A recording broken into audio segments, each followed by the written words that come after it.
Graças a Deus, irmãos, dando sequência a esses videozinhos curtos que a gente está postando para vocês às quartas-feiras. Semana passada foi uma exceção, tivemos alguns contratempos ali, não deu para elaborar na quarta. Mas hoje então vamos falar sobre almas que sangram.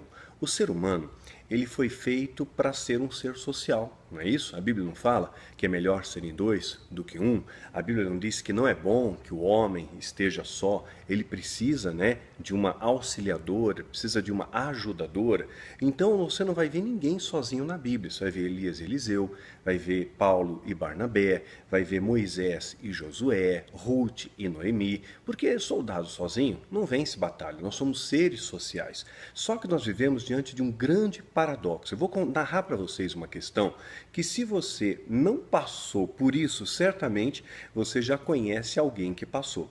Vamos supor que você ou alguém que você conheça, fruto do seu esforço pessoal, da sua dedicação, do seu empenho, estudou, trabalhou e de repente teve êxito na vida, né? Se tornou um empresário bem-sucedido, um profissional bem-sucedido.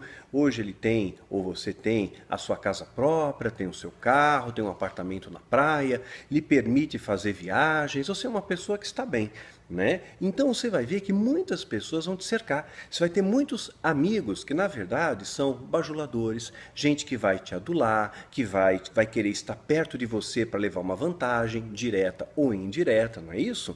Então as pessoas que têm poder estão cercadas de pessoas ao seu redor. É o chefe da empresa, né? Muitas vezes o líder religioso, o político, aquele que tem poder, né, dentro da sociedade ou dentro do âmbito religioso. Essa pessoa normalmente vai estar cercada de pessoas adulando, né? Porque querem levar alguma vantagem. A gente observa isso, mas até mesmo na esfera religiosa, sim, nós vemos isso na esfera religiosa. Vemos Jesus, por exemplo.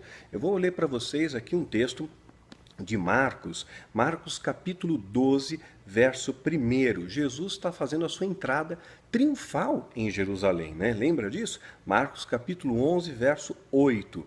E muitos estendiam as suas vestes pelo caminho, e outros cortavam ramos das árvores e espalhavam pelo caminho para prestigiar a Jesus, para honrar a Jesus, para receber a Jesus com honras, com glórias, né? E ainda diziam, e aqueles que iam adiante e os que seguiam, clamavam dizendo, Hosana, bendito o que vem em nome do Senhor.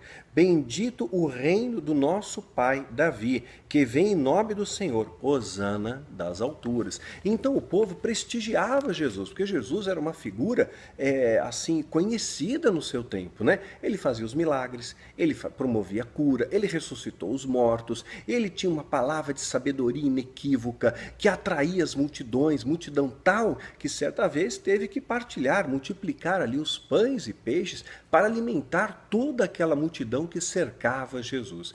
Então, de repente, agora Jesus ele está num momento de dificuldade. Nesse momento de dificuldade, nós vamos reparar que algumas coisas começam a acontecer. Primeiro, ele vai ser entregue pelos próprios fariseus por inveja. Marcos capítulo 15, verso 9. E Pilatos lhe respondeu dizendo, quereis que solte o rei dos judeus?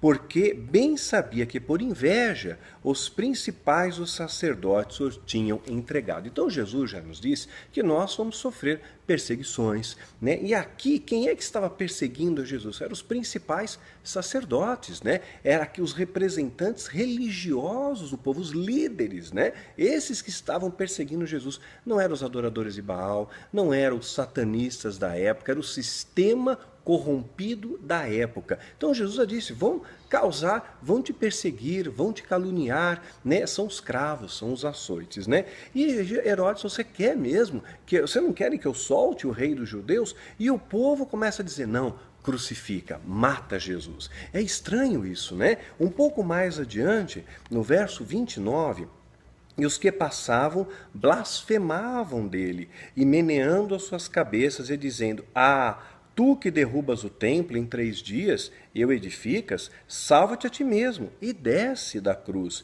E da mesma maneira também os principais dos sacerdotes, com os escribas, diziam uns para os outros, zombando, salvou os outros e não pode salvar a si mesmo. O Cristo, o Rei de Israel, desça agora da cruz, para que vejamos e acreditamos também com que ele foram crucificados ou injuriaram. Então Jesus, ele passou por isso, Os próprios líderes zombavam dele, o povo zombou dele, escarneceu a ele. Quer dizer, o mesmo povo que adulou, o mesmo povo que prestigiou, que honrou, agora está pedindo a sua crucificação. E os líderes são os primeiros a dizer, salva-te a ti mesmo, acusando, zombando, escarnecendo o amor, escarnecendo a verdade, porque você é a luz do mundo, e a luz incomoda as trevas. Todo aquele que está em trevas vai ser incomodado com a luz, e Jesus incomodou pra caramba, O que eu quero dizer com isso? Quero dizer que essas situações acontecem mesmo. Então aquela pessoa que conseguiu um bom patrimônio, um bom destaque na sociedade, vai ter muita gente ao seu redor, como Jesus também tinha, Só que na hora da cruz, de repente você ficou doente, de repente você perdeu seu patrimônio, você perdeu seu prestígio, você cometeu erros, e esses erros fizeram com que você colhesse consequências amargas, O que acontece? As pessoas se afastam de você, as pessoas vão zombar de você, se ficou doente não vão te visitar e vão dizer aquela coisa, eu já sabia que ia acontecer, eu sabia. Quer dizer, a igreja que prega o perdão não vive o perdão.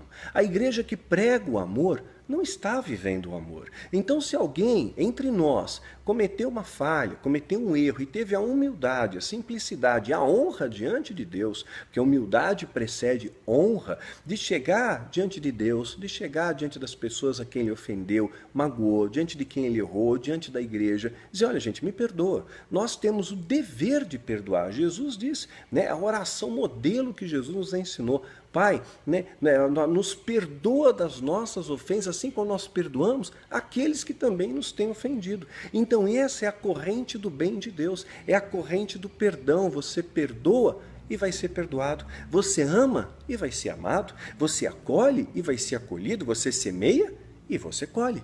Esse é um princípio espiritual.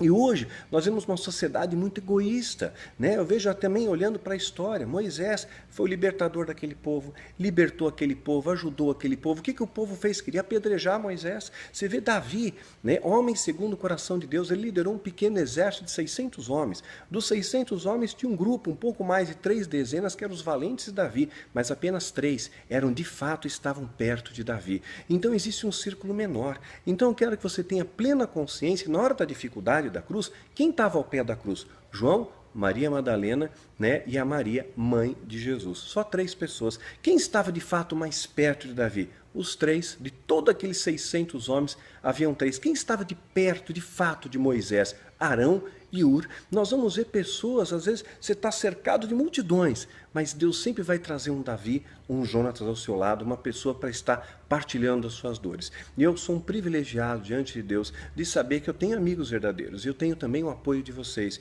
Eu recebo de uma maneira muito feliz isso, fico muito lisonjeado, muito laureado com isso.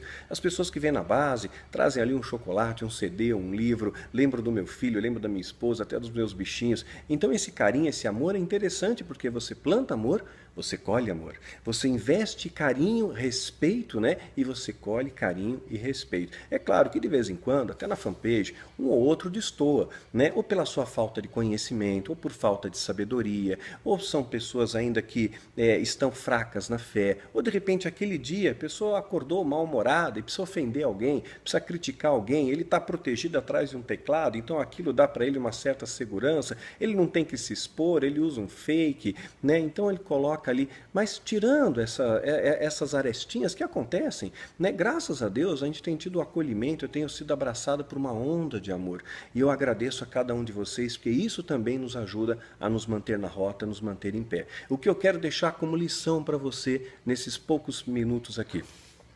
Você vai ter sim pessoas ao seu lado nas dificuldades. Nas dificuldades, elas são filtros dessas, né, que vão trazer as pessoas certas. Então a nossa alma sangra, porque nós precisamos ter pessoas ao nosso redor, somos seres sociais. Só que você tem que ter a plena consciência que não vão ser muitos. Os valentes da vida não foram muitos, os discípulos de Jesus não foram. Na hora do aperto, um negou, outro traiu, a maioria fugiu, só João ficou. Então na hora da dificuldade, eu quero que você tenha consciência disso, saber que Deus nunca vai te abandonar, né? Que os seus verdadeiros amigos vão estar do seu lado, mas que na vida nós vamos passar por aflições. E se ele venceu, você também pode vencer, porque nele nós tudo podemos. Não carrega no seu coração mágoa, não carrega no seu coração tristeza, nunca perca a oportunidade de liberar perdão às pessoas que te ofenderam, de viver o amor. Seja você a referência, né? Que você seja uma referência positiva por onde quer que você vá. E tenha ciência. Você vai sim sofrer desapontamentos, mas você não pode sair do foco. Esses desapontamentos não serão justificativa para o seu erro, porque você conhece a verdade. O esteio da sua vida, a bússola da sua vida é a palavra de Deus e é ela que vai te nortear. Não são as circunstâncias, não são os problemas, nem são os dedos apontados. Saber que sempre Deus vai ter uma mão estendida para você.